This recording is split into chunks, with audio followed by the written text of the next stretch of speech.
He would put his hands over his forehead until he saw a white light. He's lying on his back. Once he saw the light, then he would go into deep rhythmic breathing and REM, rapid eye movement.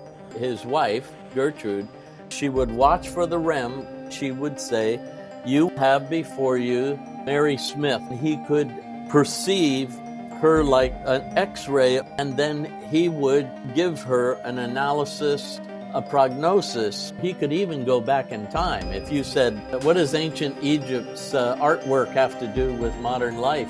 He could see ancient Egypt and he would tell you. You can now download all 8 copies of the New Thinking Aloud magazine for free, or order beautiful printed copies. Go to newthinkingaloud.org. New Thinking Aloud is presented by the California Institute for Human Science, a fully accredited university offering distant learning graduate degrees that focus on mind, body, and spirit. The topics that we cover here. We are particularly excited to announce new degrees emphasizing parapsychology and the paranormal. Visit their website at cihs.edu.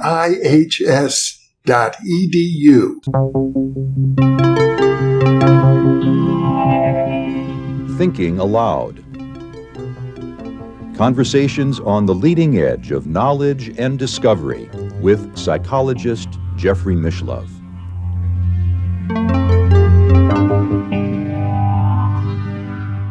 Hello, I'm Christopher Naughton. I'm happy to be working alongside longtime host Jeffrey Mishlove, co-host Emmy Vadnais, and all the other great guest hosts and volunteers here at New Thinking Aloud. Do us a favor, click on like, comment, or subscribe.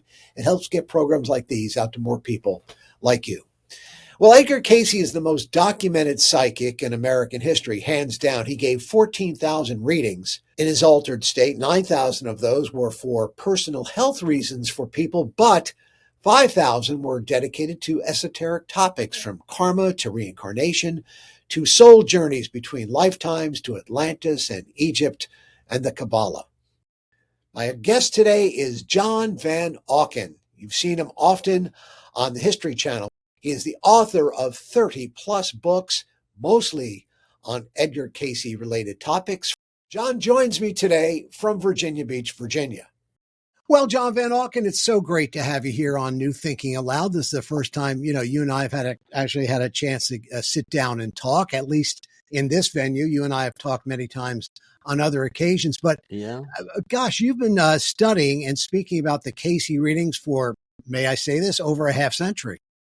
Yeah, most of my life. I read my first book when I was 16 years old. That's way in the past.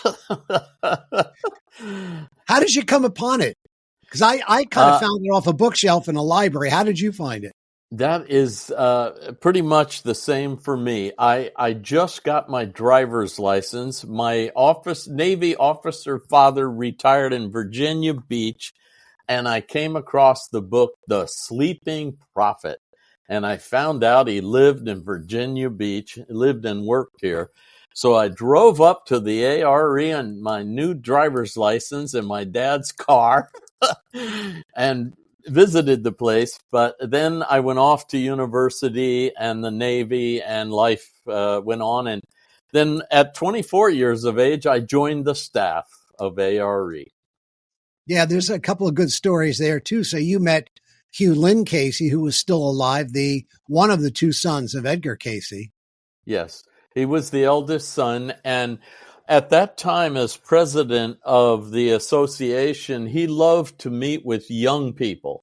That was one of his passions, and so he saw me standing out on the labyrinth, and he came up to me and said, "Hey, listen, stop by my office later." I said, "Okay." So I stopped by, and he said, "How about we talk about meditation tomorrow morning?" I said, okay. So his secretary booked the appointment. When I came in, he looked at me, and right away he said, "Oh, something happened." I said, "Yeah, I had a dream with you in it." And he said, "Tell me the dream." And I said, "Well, you and I were in this massive orchard with the most beautiful fruit I had ever seen, but it was no fruit known to earth." And yet I told him the trees were ugly and all gnarled up like something out of Walt Disney show, and you turned to me and said, our job here is to keep the fruit and change the trees. And I laughed and looked at him and said, that's impossible. He said, that's our job here. And when I finished telling him the dream, he said, go over to human resources and tell them I told them to hire you. And so I went over and I did. And I started working for $2.20 an hour in the printing department. And it all's gone on from there. I've never left.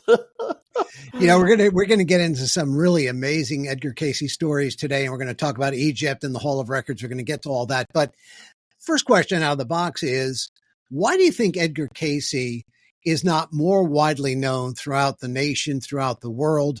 I mean, here this guy is the gold standard of psychic and psi phenomena, is really a pioneer. Why do you think he's not as well known? Well, or maybe he is. He was well known initially as the father of holistic medicine because he spent 20 years only giving health readings. And he was very successful, but his style required that a person not only do some things with their diet and their exercise and their bodies, but with their minds and even their spirituality.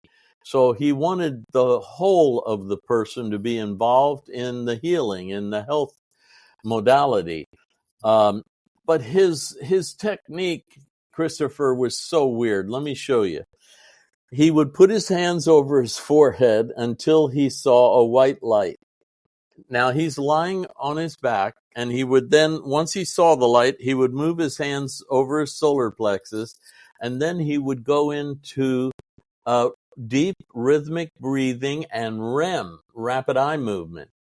If his coordinator, who was usually his wife, Gertrude, didn't say something, he would fall asleep and have a nap. But if she caught him at that point, she would watch for the REM and the deep breathing, and she would say, you will have before you the health condition of Mary Smith or whomever. And he said the light would move and he could completely perceive her like an X-ray, only every chemical pattern of her body, even the history of her body's injuries, her diet, her emotional environment she was living in. And then he would give her an analysis of her condition and a prognosis, which he had to be careful about. So that's why he required everybody become a member, because he did not have a doctor's license to do prescriptions.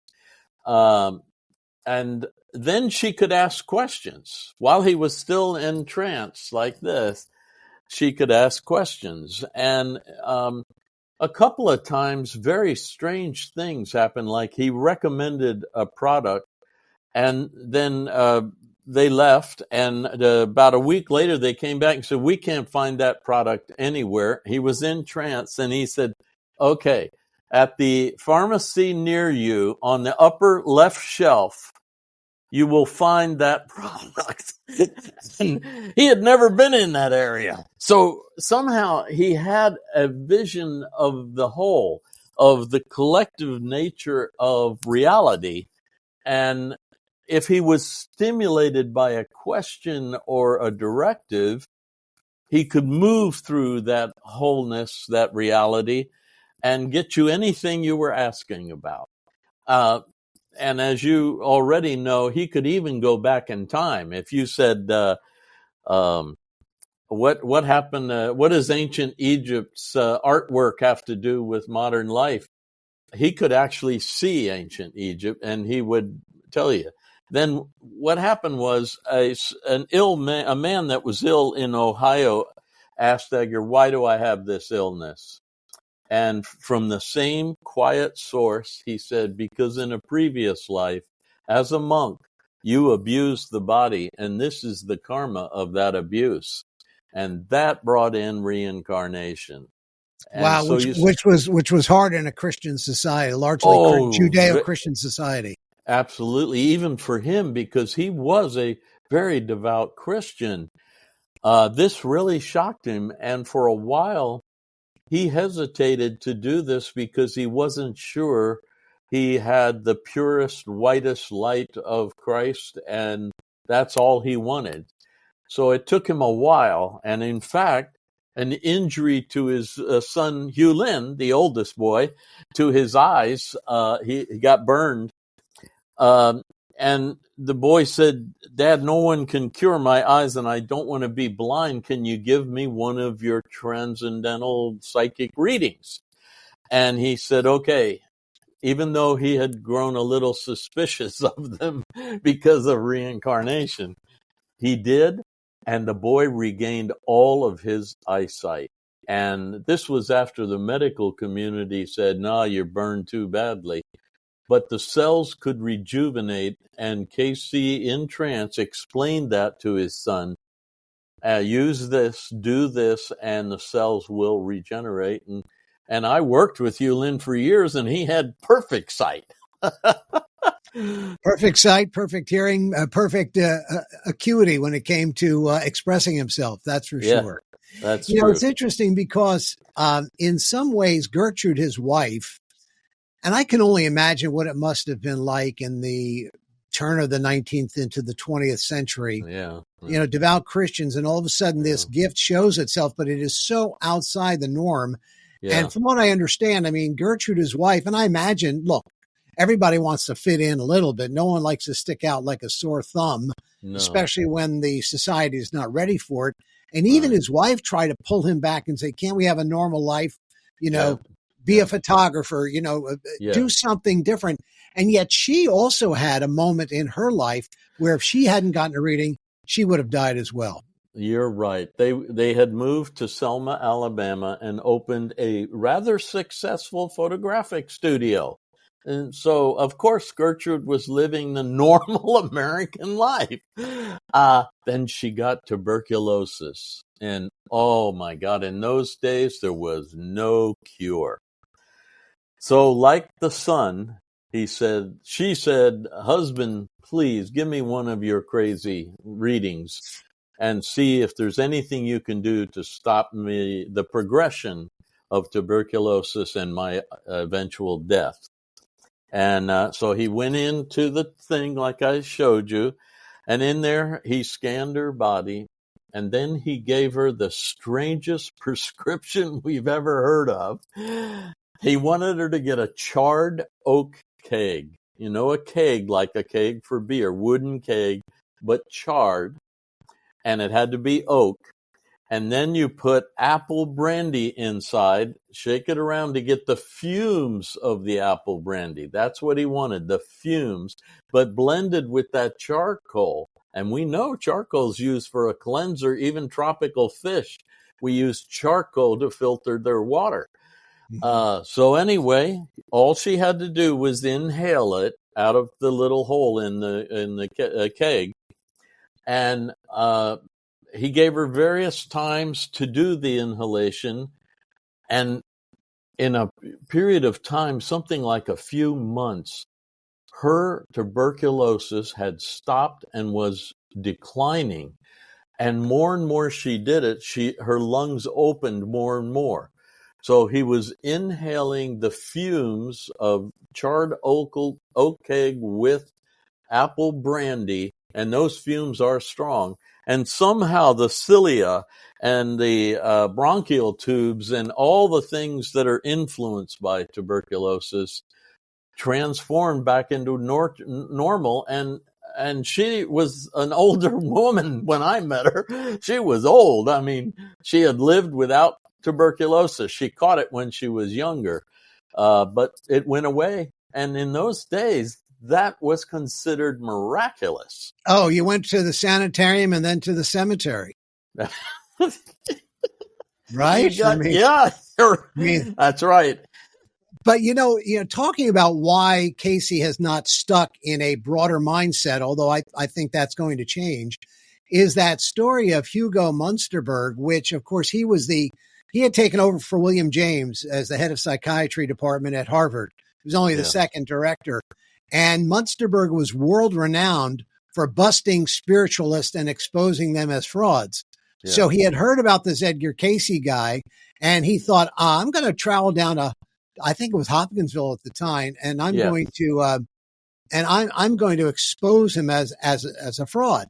And of course, the reason he had to do that was because Edgar had hit the national media. Coronet magazine published the article, and then the New York Times published an article about this strange healer guy. So that's what drew the investigations. Yeah. So he shows up, and of course, this would be a program in and of itself, but he spends a full week in Kentucky trying to expose Cayce as a fraud. And the odd thing is, he asks, first he said, where's your crystal ball? Where's your floating table? All this kind of stuff. Yeah. He just thought he was a spiritualist fraud. And of course, Cayce had none of that. But then he asked Munsterberg to not raise his voice because his wife was in the next room recuperating, as it turns out, from tuberculosis. And the irony here is Hugo Munsterberg lost his wife, his mother, and several people in his family to tuberculosis. Yeah. Yeah. But he never see, here's here's the interesting part of that story. He doesn't go back to Boston. He doesn't go back to Harvard and say, hey, by the way, not only is this guy not a fraud, but his wife has recovered from tuberculosis, which is exceedingly rare. And here's how he did it. Yeah. Yeah. Another factor in the Cayce journey was no one really wanted to associate with him because what he did was so odd, so strange. I mean, to lie on a couch, do this, and suddenly be able to see ancient times or all the way around the planet or inside someone's body who was 3,000 miles away. It was just too bizarre. And then you throw in reincarnation, and he won't stop talking as if it's a natural event of the soul life. So a lot of people could not associate with that, became very uncomfortable. Let's talk a little bit about, and again, John, we'll have you on again because there's so many different tributaries we could go down. But one of the things I wanted to touch on today, of course, is Egypt. And there's a lot of things happening in the news with Egypt. Yeah. But Edgar Cayce, and again, one of the things that made him a bit of an outsider, certainly to those of the Judeo-Christian faiths, was that he did talk about reincarnation. He did talk about Egypt. And he also said that the age of the Sphinx and the pyramids were far older than what we were being told by archaeologists at that time. But yeah. Cayce has his readings have a very distinctive nexus between him in that lifetime and ancient Egypt. Yeah. The first time when he said to Arthur Lambers that you were a monk in a previous life in France, that really spooked everybody. And then they started doing what they called life readings, which were readings about the soul. And so now it became more common for someone to ask him, where did I develop my writing skill? And he would say, in ancient Egypt, you were a scribe for the Pharaoh. And they would go, what? This can't be. But then Edgar got a few past life readings on himself as the man. So he's in the attunement to what he called the Book of Life, or the Akashic Record of all souls. And so they said, what did the soul of Edgar Cayce do? And it gave him some past lives, but the most profound one initially was a high priest in ancient Egypt.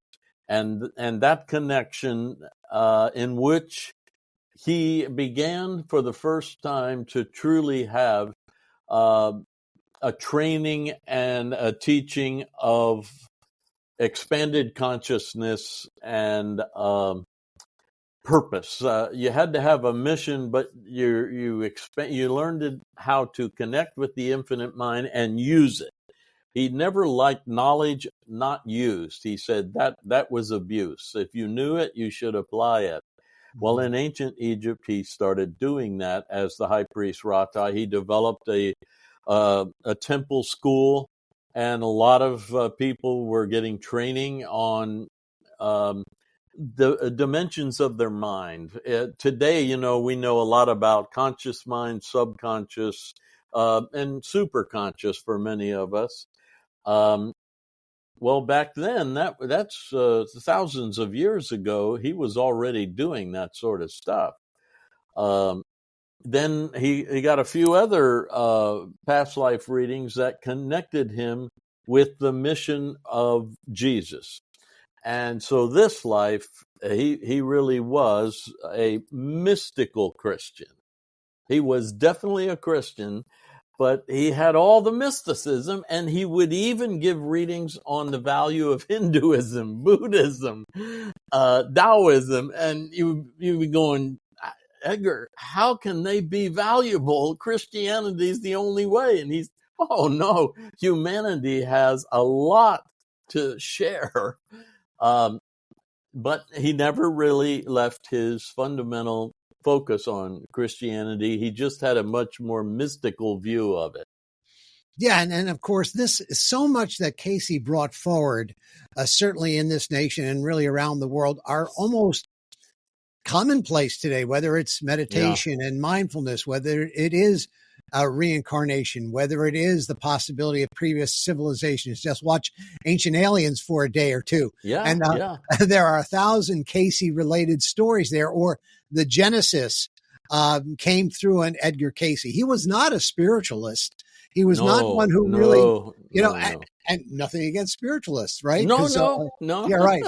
And he would tell you the same thing, but that's not what he was. He said he was always, most of the time, 99.9% of the time, he was channeling his higher self. But all the things that were considered woo back then, again, near-death experiences, reincarnation, Atlantis, holistic health, a balanced diet, all of these things, I could go on, are virtually commonplace. And again, I don't think he often gets enough credit for being the pioneer that he was.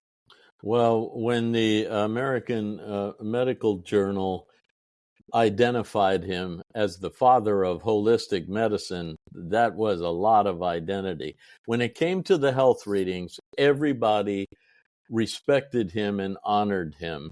When it came to the mystical stuff and the far out stuff, like, for example, you talked about aliens, he was giving a past life reading to a young lady, and he said she was a priestess in the Mayan lands in ancient times. He paused and then said, when this planet was being visited from other planets. And everybody went, what? What did he just say? So he already had the vision of people from other worlds. We are not alone. We've never been alone, to coin a phrase, right? Right. But let's plug back into Egypt and again the Hall of Records. So Edgar, of course, has numerous readings. He talks about Egypt, but Egypt is also tethered in some ways to another world, whether we're talking about how the pyramids align with the belt of Orion, whether we're talking about the pyramids being they're not a sarcophagus. It's not a chamber of death. It really is a chamber of being a mystery school. Let's dig down on some of those ideas, what Cayce said about what was going on the Giza Plateau. Yeah, people don't realize that no mummy was ever found in a pyramid. They are always found in the tombs. The pyramids were a ceremonial transition from total physicality to realizing you're actually a spirit and a mind out of infinity, temporarily incarnating and focusing on a material life here. So they were ritualized ceremonies of quote unquote death. They were not tombs. The tombs were outside, built a very different way. And you all know, all tourists know, you go to the Valley of the Kings, the Valley of the Queens, the Valley of the Artisans. That's where the mummies are. No pyramid ever had a mummy in it. There was one, but the archaeologists determined it was planted. So of the 100 pyramids, they were not used to bury pharaohs or dignitaries. They were ceremonial training places for making a transition from yourself being only physical to realizing you're also spiritual and you have a greater mind than the earthy mind. And they had a big connection with Atlantis, by the way. I know Atlantis is fictional, prehistoric, and we only have Plato to thank for even bringing it up. But Edgar said that the prehistoric cultures, when they realized that Mother Earth was changing and that the tectonic plates were moving and that Atlantis was eventually going to sink, they sat down and carved 32 stone tablets and built 3 sets of them and sent them out to 3 places on the planet to hide them. And then all the Atlanteans migrated away from the sinking last island. See, it was, according to Cayce's recall, one continent that broke into 5 islands, and then each of the islands started to sink as the earth kept changing, kept moving. And they knew it eventually was going to take down Poseidia, the last island. And Edgar pointed to the Sargasso Sea, where Columbus first thought he had hit land because there's foliage all in the water. And he thought, I got to be here. So he kept dropping and he could not hit the bottom. But Edgar said all of that, I guess it's like seaweed of some nature, is above a sunken Atlantis temple, deep on the bottom of the Atlantic.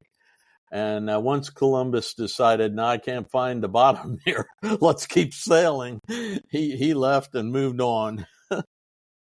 Atlantis does connect with Egypt. That is true. And migrations away from the sinking continent. And then, of course, we have wonderful Plato to tell us the story that he heard from an ancient Egyptian about Atlantis. Well, if you're going to have someone vouch for you, Plato's a pretty good source, Yes, that's a good one.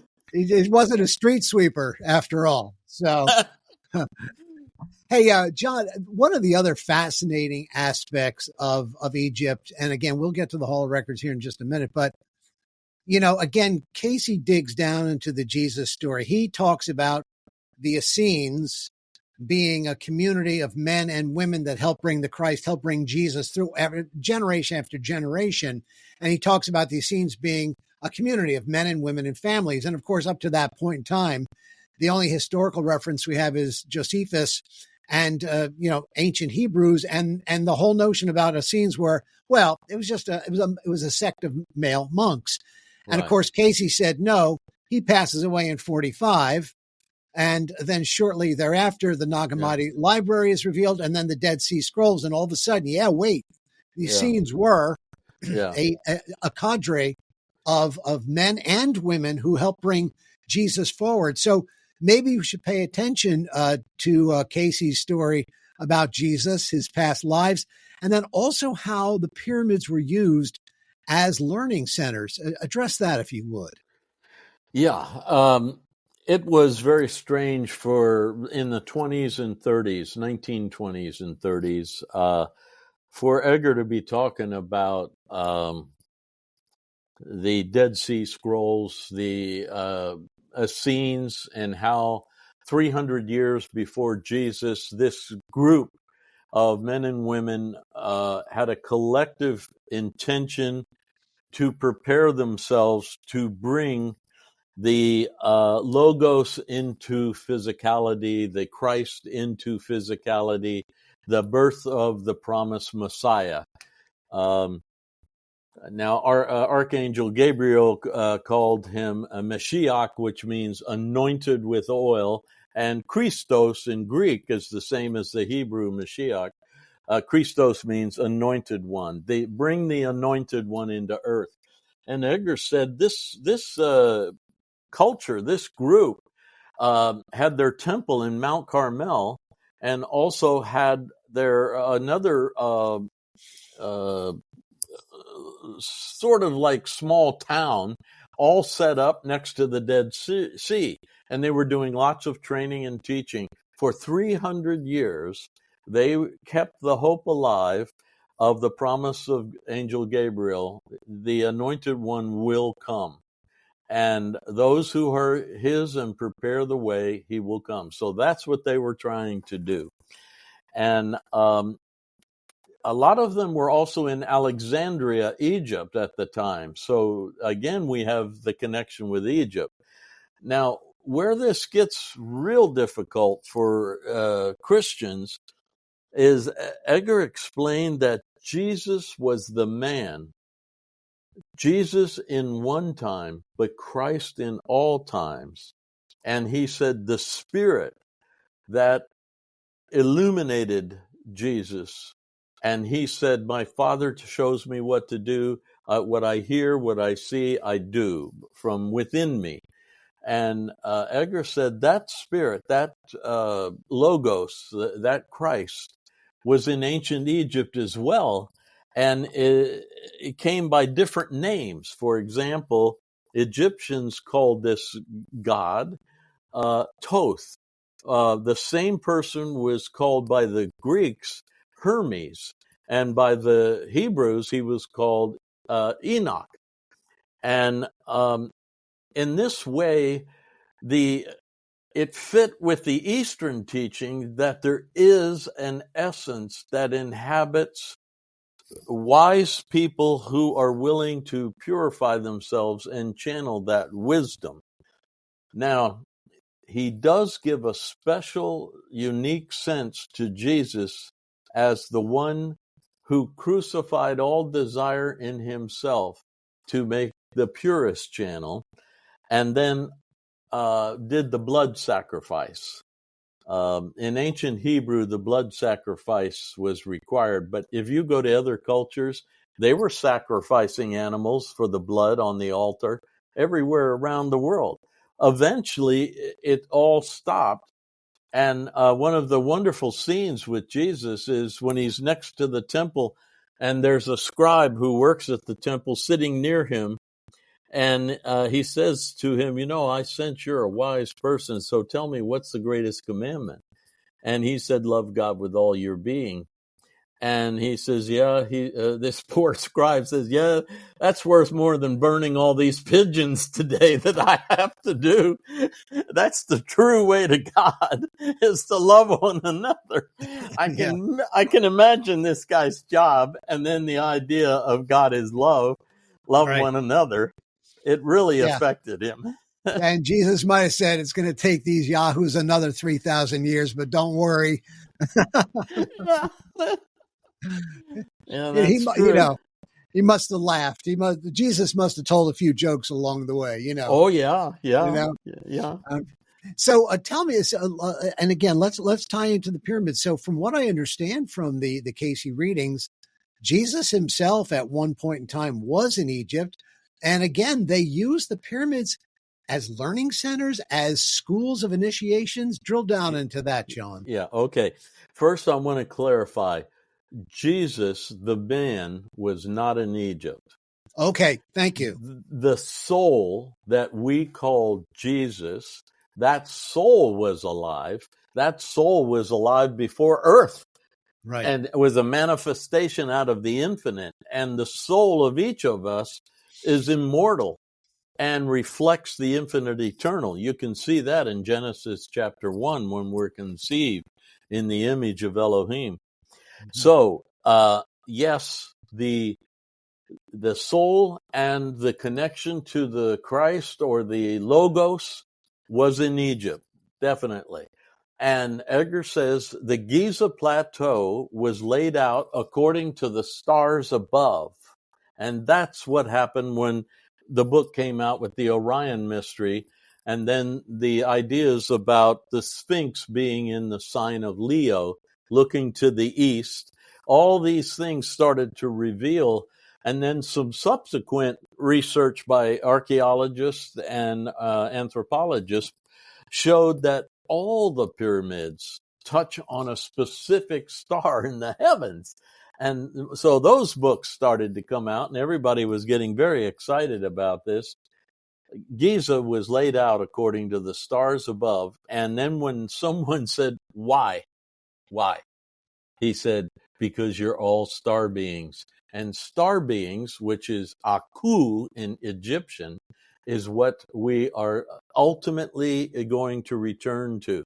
We have a Ka, the Egyptians call the spirit the Ka, and we have a Ba, the soul. But when those two blend, usually beyond physical death, they blend, the Aku, your star being self. And so he was just picking up on the high priest of Egypt's training sessions that he had in this life. And he said, because we're all star beings, and the Egyptians wanted to make sure we reconnected with the stars. A funny side to this is now physicists tell us that we're made of stardust because the elements that were created in the beginning are not in our bodies. They're only in stars that exploded. The dust of those stars are inside us. So, I mean, it gets funkier and funkier. After a while, you go, is all of this connected? I can't believe it. Well, Casey knew it first, then Joni Mitchell, then Crosby, Stills and Nash, and then the scientists, right? Yeah. So who then used these pyramids allegedly? I mean, again, Casey talked about Jesus having many past lives, including Melchizedek and Enoch and many others. Who then used, apparently, purportedly, did Casey say, use the pyramids as learning centers, as initiate centers? Now, there's a long transition in ancient Egypt. If you go pre-dynastic, pre-pharaohs is what I'm saying, go way back, there are remnants of a pre-existing culture that through storytelling, not carving in stone yet, not writing on papyrus yet, but keeping it as an oral tradition, the book of life can be found told by these pre-dynastic people. Then, very ancient time, they connect up with what we would call early dynastic Egyptians who start recording the story. The oral tradition is and the little temples in Saqqara called the they have the Book of Life in it, and I can't remember what they're called, like pyramid texts. Thank you, John. Somewhere in me there came that answer. They started to carve it in stone, but they were also writing it in papyruses. And now the story of the Egyptian, now the title of this was not the Book of the Dead. That Budge did that. He was the one who translated it, and he gave it that name because the Tibetans had a similar book called the Tibetan Book of the Dead. So he just tagged it.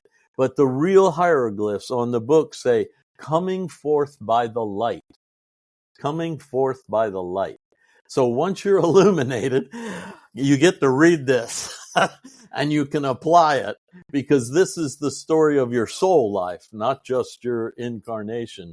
But eventually it's only called the Egyptian Book of the Dead. And it's everywhere.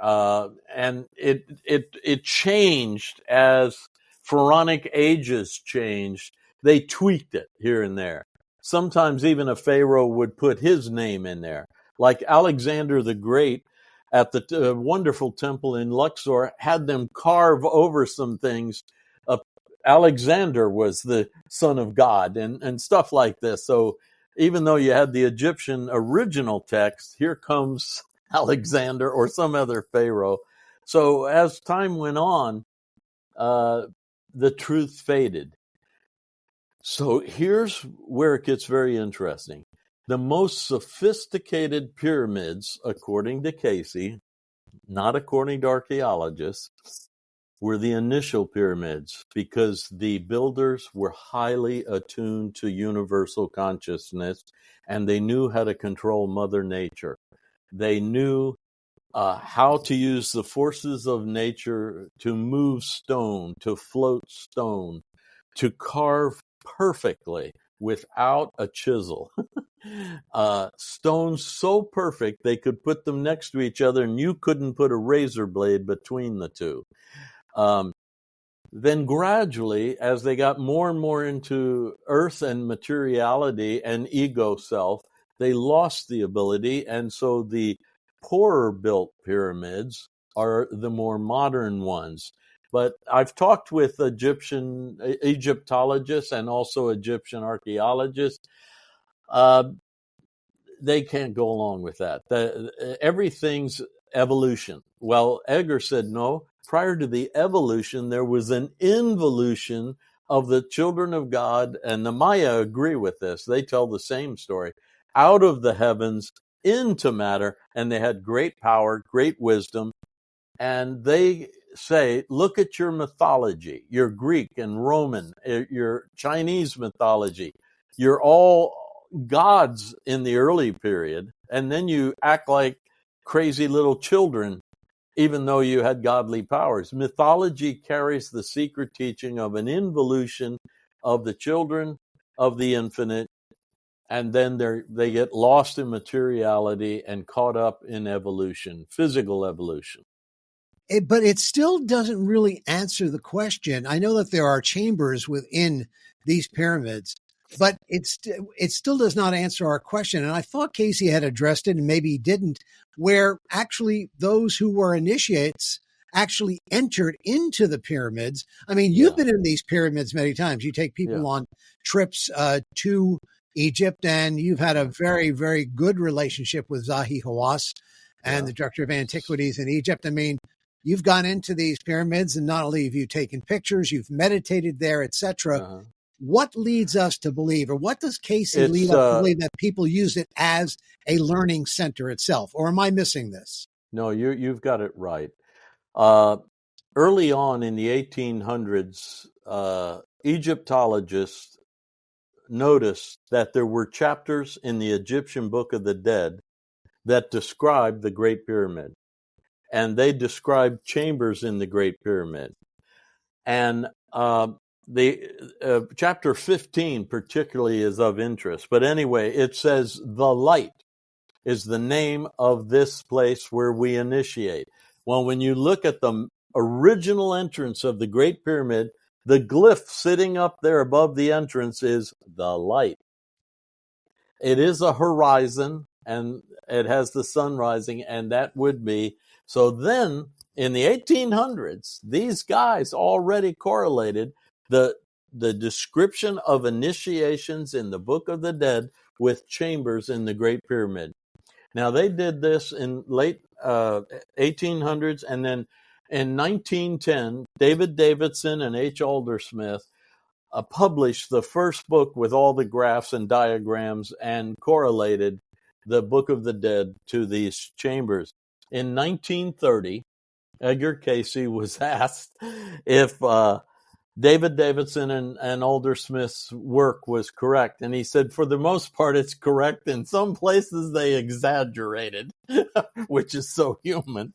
But anyway, he then said, yes, as you go through the Great Pyramid, initiates were going through training to bring out their sixth sense, their higher perceptiveness and higher vibrations. And for example, he said, whenever the initiates, if you've been in the Great Pyramid, you know there are some passageways that are so low you have to crouch down to get through them. He said those were to create humility in the initiates. They all had to humble themselves and we assume chanting was going on and words were being spoken because it indicates that in the Book of the Dead. So when you go low like that, it's creating humility. Then as you come up, you open up. A good example is the passageway to the Queen's Chamber. When you first go in, it's very narrow and you're bent over. Then suddenly it dilates. It opens up a little bit, but you still can't stand fully up. Now you're starting to grow a little bit, but you're not in the chamber of the second birth, which is what the Book of the Dead calls the Queen's Chamber, chamber of the second birth. Then you come into this chamber and the coloring is all different from the gray stone that you've been in. Now you're in this lighter place.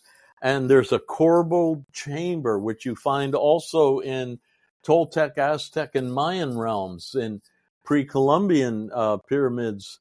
And so here is the chamber, according to the Book of the Dead, of the second birth. And if you recall, Jesus talked about that with Nicodemus. He said, you got to be born again.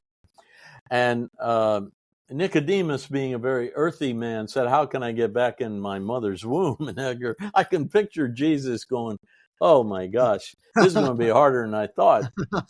No, you've been born physically, but in your heart and mind, you must dilate to where you can conceive of your soul self, gestate that idea, and then birth it and become your soul again. That's the second birth.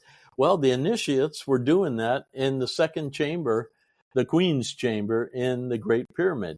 Then you go up the Grand Gallery, which you get to stand up, and it's chanting and sound is beautiful. And you make your way up. What's the first thing you have? The Great Step. You cannot physically step up. Somehow you have to make the transition in the Great Step.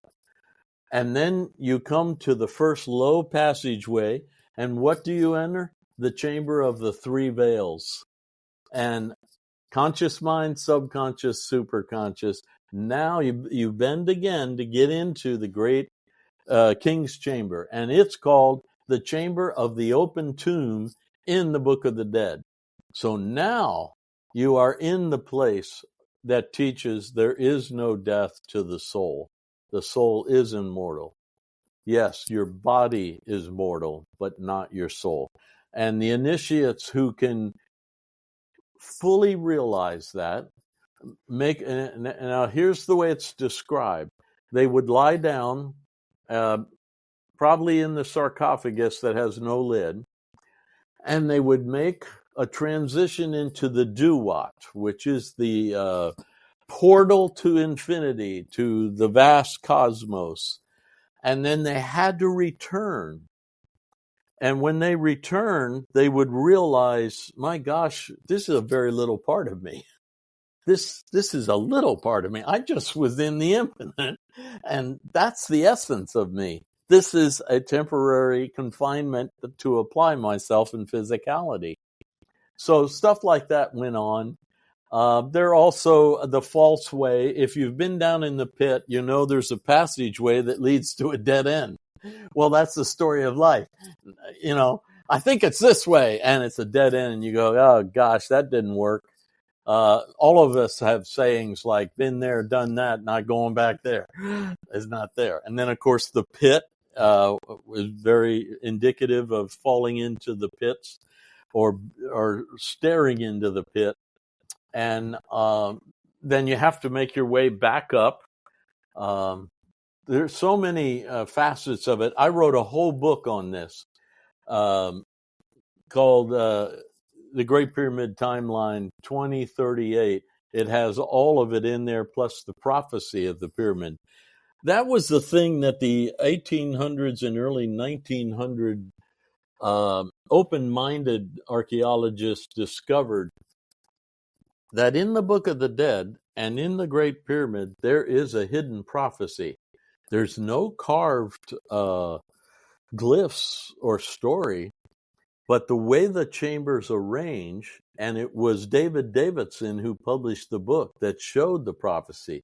Now, Davidson was a Christian, a European Christian, so he was trying to reinforce Christianity. And in some cases, like Cayce said, he exaggerated a little bit. But in some cases, it was amazing what he did, because he discovered that the boss mark on the stone, one of the veils up in the chamber of the triple veils, had a measuring point in it. And he took that and he called it the pyramid inch. And he started measuring around. He found that when you go up the first low chamber passageway, which is very hard on your thighs and buttocks, you never realized you had buttocks till you try to climb inside that pyramid, boy, and the next day you can barely walk. So he was measuring it, and suddenly it ended at 4 AD. 4 AD.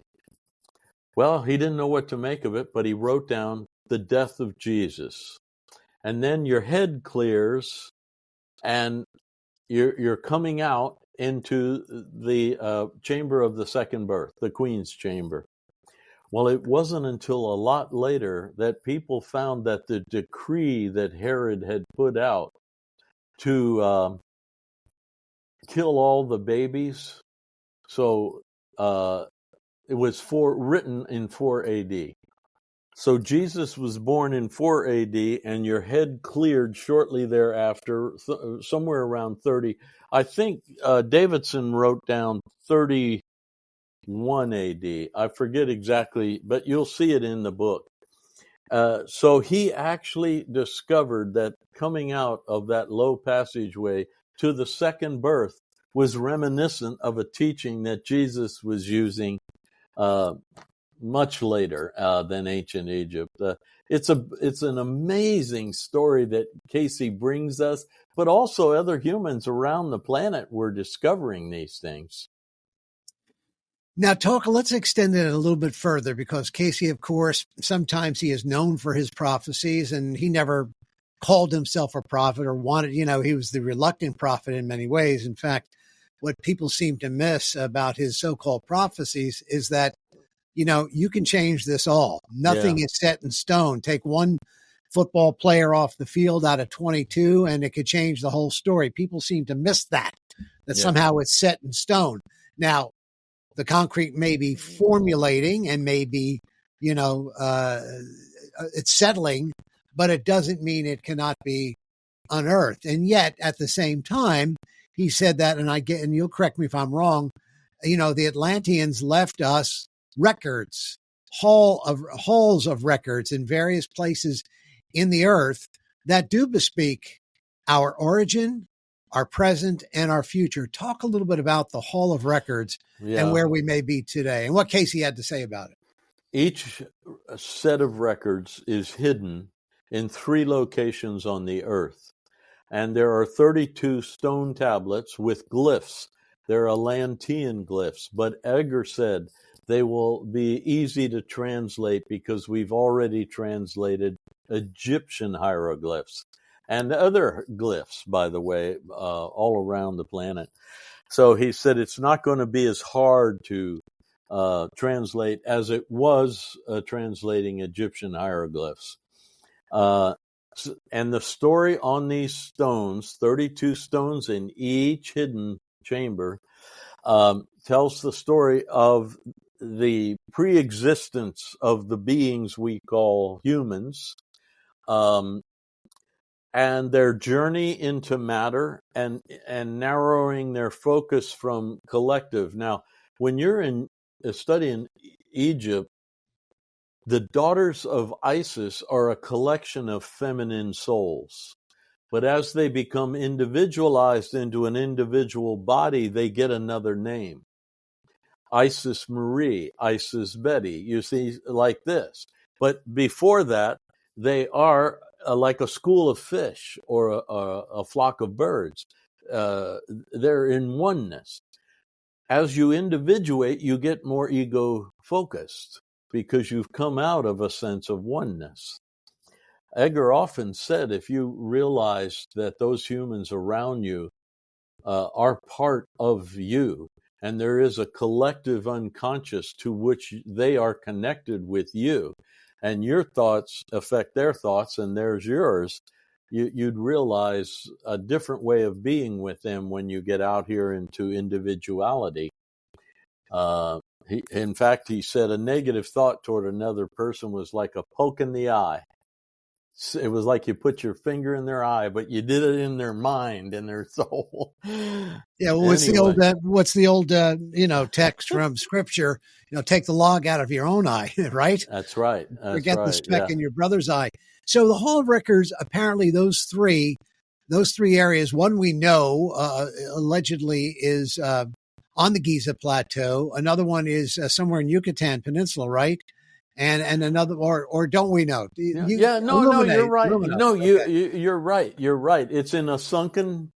The Yucatan one originally was on Yucatan, but when Atlantis finally sank, the eastern part of the Yucatan Peninsula was disturbed.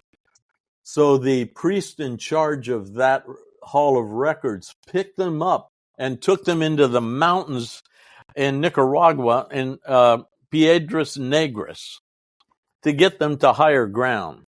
I say. And Edgar points us to that. Well, when I was in charge of archaeology for a.r.e. for many, many years, when we went there, you won't believe the Mormons were there.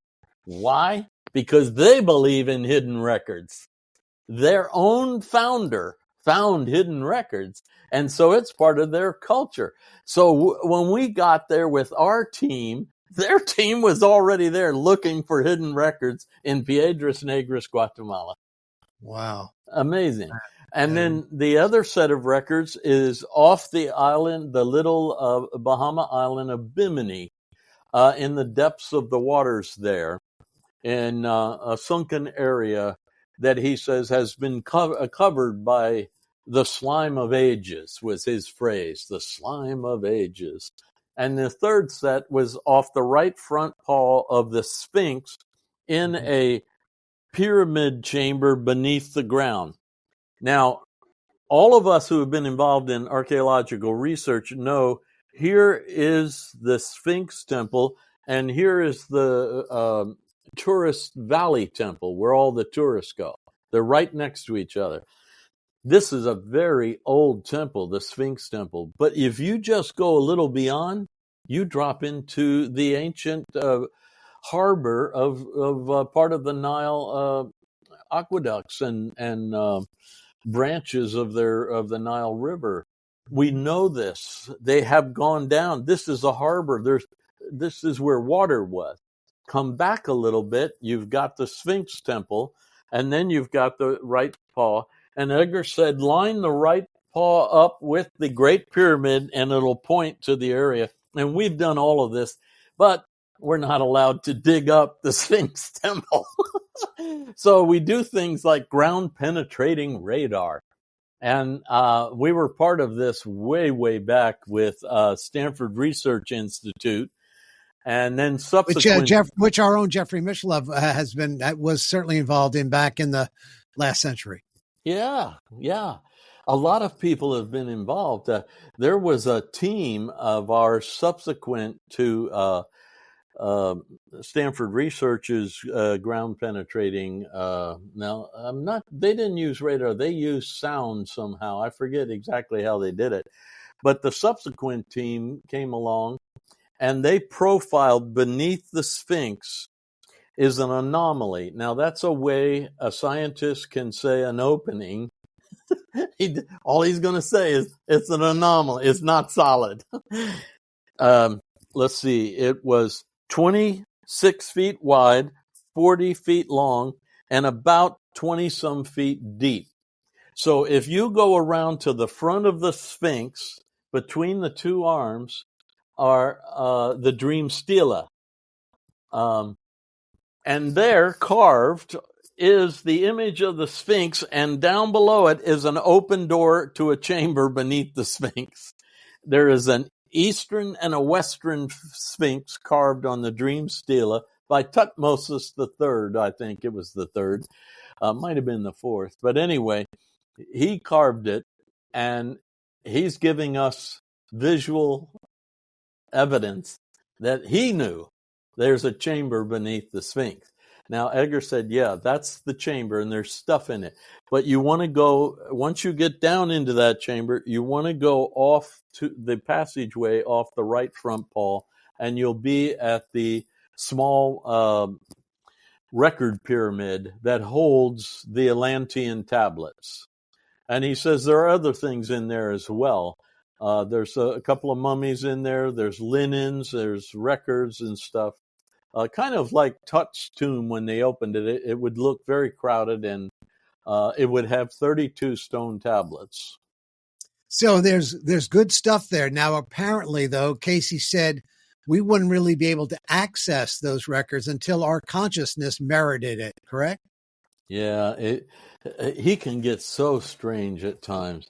He said, guards have been left that cannot be passed until your heart and your mind is worthy of walking past them.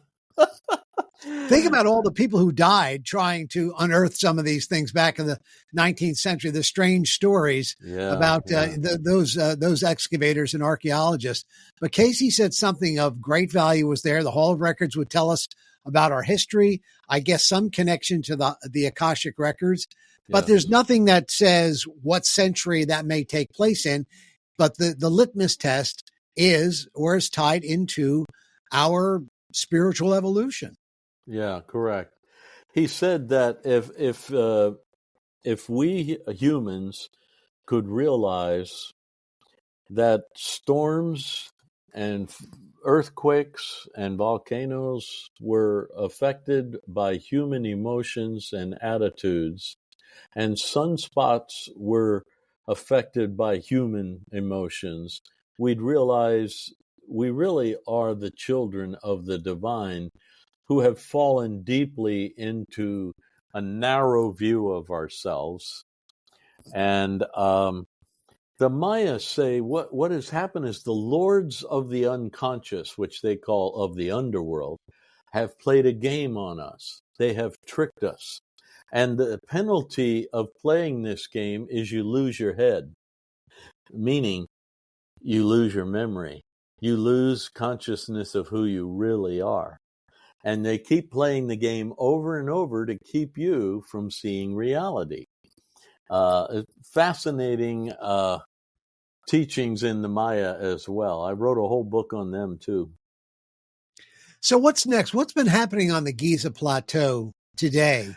And why should this give us some hope that some things are going to be unearthed here? Yeah. So many years back, a satellite discovered that the Nile in ancient times now actually had an underground riverbed flowing to the Atlantic. Well, Edgar, back in the 30s, had said that. In ancient times, the Nile emptied into the Atlantic. Now, of course, it empties into the Med. Well, that satellite didn't have to penetrate too deeply to discover a ancient riverbed, the remnant of a riverbed. We can do that on Mars. We're discovering riverbeds on Mars that are long past death. Now they've got satellites that can penetrate deeply into the Earth, and the latest reports imply or indicate that there are cities underneath the Giza Plateau. We knew there were chambers and passageways. Even Dr. Hawass, who is a true archaeologist, a professional, pure to archaeology, discovered the Osiris chamber and tombs beneath the Giza Plateau. He went into the Tomb of the Birds and other passageways. In fact, once in the public, he said, there are more treasures underneath the sands of Egypt than on top of it these days. And they're going to be discovered. And it's true. Every year they find something new and interesting. But because of that ancient climate, they're preserved very well. And so that would, if you go to Greece, they say, here's the foundation. If you go to Egypt, there's the temple. It's because the climate was such that preservation was maintained. So anyway, lately, satellites are just blowing our minds. They can see so much and report back to us so much. And apparently they're able to penetrate the Earth more deeply than in the past and see more clearly. If you look on Google or you search for this, you'll see all kinds of underground imagery that indicates a cluster of pyramids here, a long passageway or road here. Same thing is happening all around Bimini Island. People are finding things deep under the ocean bed around that island. I think discoveries are going to explode until we get to a point that when you open the Hall of Records, you're going to say, I can't believe this. Are we really the celestial ones? Are we Stardust. Really? Yeah. Yeah. It's going to blow our minds. So what happens once we do discover these records? What's Cayce's prophetic vision? He does follow the prophecies all around the planet. Every culture has them, of a golden age. A golden age is going to come where all humanity feels themselves to be one and cooperates. Edgar said, in ancient Atlantis, you were so psychic you could not imagine that today because your minds have gotten so narrow. But that psychic ability meant you were like a flock of birds or a school of fish. You were one harmonic beings with your uniqueness, like a garden has variations on the petals and the leaves and the colorations. All of you are that, but you're all one of one human being, nature, the children of man, the children of God. And that harmonious period would have an explosive growth. Now, in Atlantis, I told you they could build the pyramid and all because they knew how to use the forces of the earth. Edgar said, in the future, you will be able to use the forces of nature to satisfy all your needs. All your needs. So we won't be tillers of the soil anymore. We will actually be able, instead of masticating food in very ancient times, we actually assimilated prana from the air, from the vibes, from the life forces. So he gives a very amazing picture. And then the most spectacular part of it, he picks up the ancient story of the 7 ages of man or humanity, 7 ages. The 7th age, the Maya call merging back into oneness. And he implies that is exactly the final stage, and we all leave the planet. We leave the planet. The angels that's descended and became the human beings on this planet have gone through the evolution to the point of the 7th stage, and they melt back into their original essence, spirit, oneness. Now, he explains your cosmic beings so you can, he describes beautifully how we're star travelers. You could go anywhere in the cosmos just with thought. He was once asked if we could travel at the speed of light, and he said, you're going to have to travel at the speed of thought if you want to go anywhere. Your mind will get you there. Yeah. And there are humans who have been able to see beyond physicality with their mind, and they've been tested, and remote viewing is the nickname for this.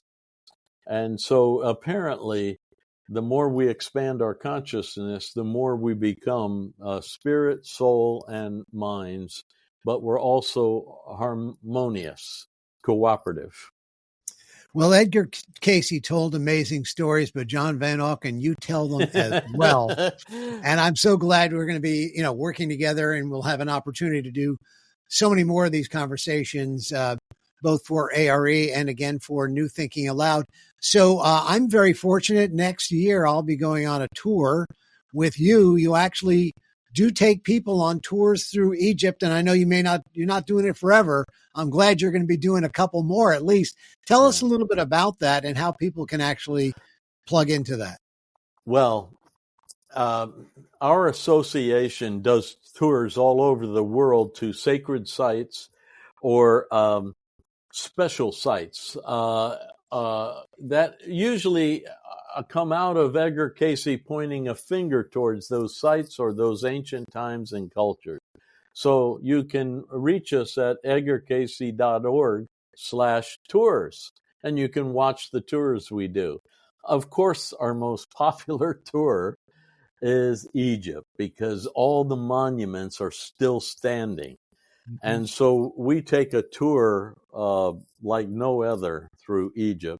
And we have been tied in with an Egyptian family going way back to the 1950s. And so they know us, we know them, and they get us through.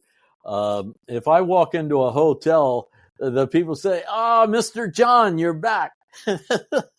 I've been there too many times. Yeah, I think it's more than 40, but somewhere around there. I know that. Yeah, so John, you're right. John, what is the latest book? And tell us a little bit about it. Well, the latest book coming out from a.r.e. Press, a.r.e. stands for Association for Research and Enlightenment, is Edgar Cayce's Lessons in Soul Growth. And I've designed the book to be interactive, where after every teaching chapter, there's a worksheet that helps guide your thinking and also gives you an outlet to express what you perceived or felt during the reading of that lesson. And then beneath that is a tracking system to help you track application. Because remember, Edgar said, knowledge not used is abuse. You don't want that.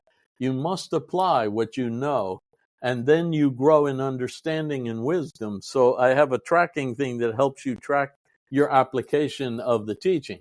Each chapter has that. And Edgar Cayce's Lessons on Soul Growth is it's going to be an ebook initially, and then eventually it'll be a printed book. It'll also become an audio book, by the way. John Van Auken, it is a pleasure to speak with you. And again, the first of many times.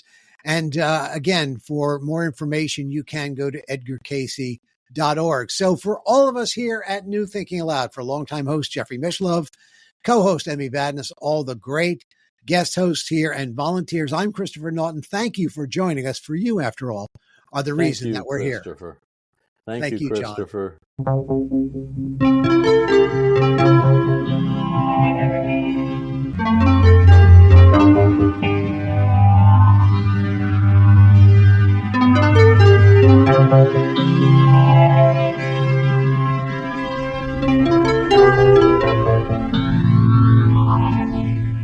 Book 3 in the New Thinking Aloud dialogue series is UFOs and UAP, Are We Really Alone? Now available on Amazon. New Thinking Aloud is presented by the California Institute for Human Science, a fully accredited university offering distant learning graduate degrees that focus on mind, body, and spirit. The topics that we cover here. We are particularly excited to announce new degrees emphasizing parapsychology and the paranormal. Visit their website at cihs.edu.